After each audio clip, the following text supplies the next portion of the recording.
स्वप्नांना जिद्दीची साथ लाभली की विक्रम घडतोच आणि असाच विक्रम घडवलाय नाशिकच्या तन्वी चव्हाण देवरे यांनी। लहानपणापासून पोहण्याची आवड असलेल्या तन्वी यांनी थेट इंग्लिश खाडी पार केली आणि महाराष्ट्राच्या शिरपेचात मानाचा तुरा खोवला। 2 लेकरांची आई असलेल्या तन्वी यांच्या या स्वप्नपूर्तीच्या प्रवासासंदर्भातला हा एक विशेष रिपोर्ट।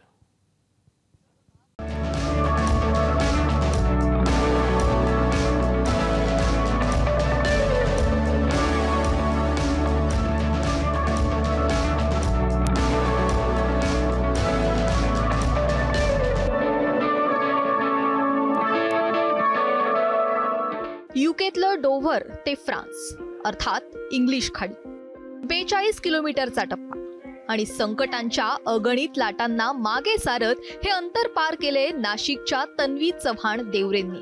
17 तास 42 मिनिटं अथक पोहत हा प्रवास पूर्ण करताना तन्वी यांनी काय काय अनुभवलं त्यांच्याकडूनच ऐकूया। 3:30 वाजता मी पहाटे डोव्हर शोरवरून स्टार्ट केलं। पाणी खूप थंड होतं। सुरुवात केल्यानंतर दर 2 तासाला समुद्राचा रूप बदलत होता। कधी लाटा खूप मोठ्या असायच्या, कधी लाटा एकदम जोरात असायच्या, म्हणजे अनटाइमली वेव्स जे असतात तर ते होतं आणि भरपूर पाणी तोंडात गेलं माझ्या। पण पुढे अजून एक खूप मोठं चॅलेंज येणार होतं की ते हाय टाईड, ज्याला स्विमर्स ग्रेव्ह म्हणतात। तर स्विमर्स ग्रेव्ह याच्यासाठी म्हणतात कारण की खूप स्विमर्सचे ॲक्च्युली तिथे डेथ झालेले आहेत। तर त्या स्विमर्स ग्रेव्हला हाय टाईडमध्ये मी 3 तास अडकली होती। म्हणजे मी आणि माझी जी बोट होती ती अजिबात पुढे जात नव्हतो। तर तेव्हा तो जो ऑब्झर्वर होता आमच्या बोटवरती तो म्हणायला लागला की we have to abort the swim, आता आपण थांबून देऊया स्विम।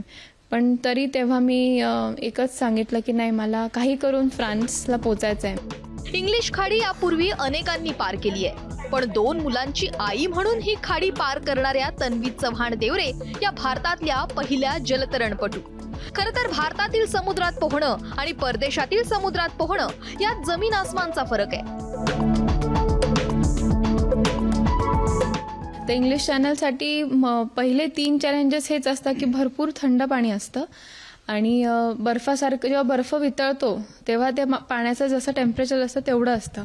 तर भारतामध्ये तसं टेम्परेचर किंवा त्या पाण्याच्या टेम्परेचरमध्ये प्रॅक्टिस करणं हे शक्य नव्हतं। तर मग मी बर्फाच्या पाण्यात बसायची अर्धा तास 1 तास वगैरे। नैनितालला मी याची प्रॅक्टिस केलेली कारण की नैनितालला सेम वॉटर टेम्परेचर आहे आणि इथे हिवाळ्यात मी मध्यरात्री प्रॅक्टिस करायची आपलं वीर सावरकर तरण तलावामध्ये। आणि ही सगळी माझी 2 तासाची मेहनत आणि जर्नी होती।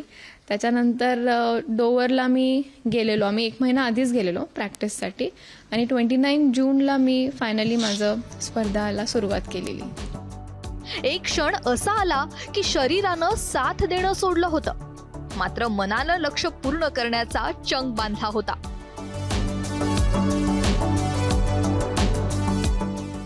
खूप स्ट्रगल नंतर 17 तास 42 मिनिटांनंतर माझं बॉडी माइंड सगळं गिवअप झालेलं, म्हणजे मला काहीच सुचत नव्हतं। मी एका वेगळ्या ट्रान्स झोनमध्ये गेली होती।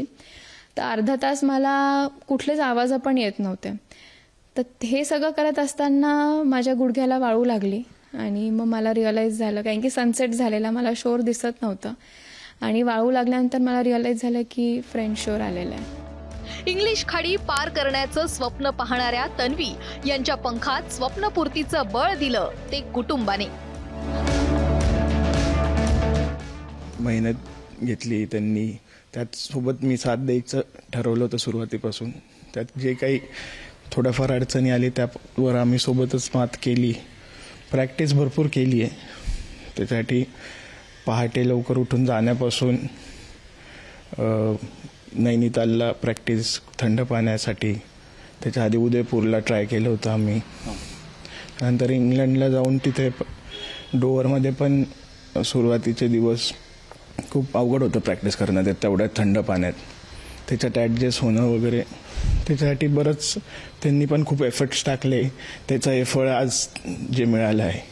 जेव्हा तनुने ठरवलं की मी इंग्लिश चॅनल करते त्यावेळेस मला थोडं टेन्शन आलं। मग मी म्हटलं ठीक आहे, बाकी सगळ्या क्षेत्रापेक्षा वेगळं क्षेत्र निवडलंय आपल्या सुनेने, तिला सपोर्ट करू। एवढं ते आठवण केली तरी त्रास होतो, म्हणजे खूपच जीवनातले वाईट पप्पांचं ठीक आहे, हार्ट अटॅकने असं काही झालं, पण ही झुंज देते बुवा, हार्ट अटॅक येऊ शकतोय तनूला आता, ही कल्पना खूपच घाबरणारी होती माझ्यासाठी. तर 2 लेकरांच्या या आईने आपला छंद 18 वर्षांनंतर पुन्हा नव्यानं जोपासला आणि या छंदाचं विक्रमात रूपांतर झालं. स्वप्न तन्वी यांचं पूर्ण झालं, पण अभिमानाने ऊर भरून आलाय तो अख्ख्या महाराष्ट्राचा. आणि म्हणूनच तिचं नाशिक स्टाईलने जल्लोषात स्वागत करण्यात आलंय.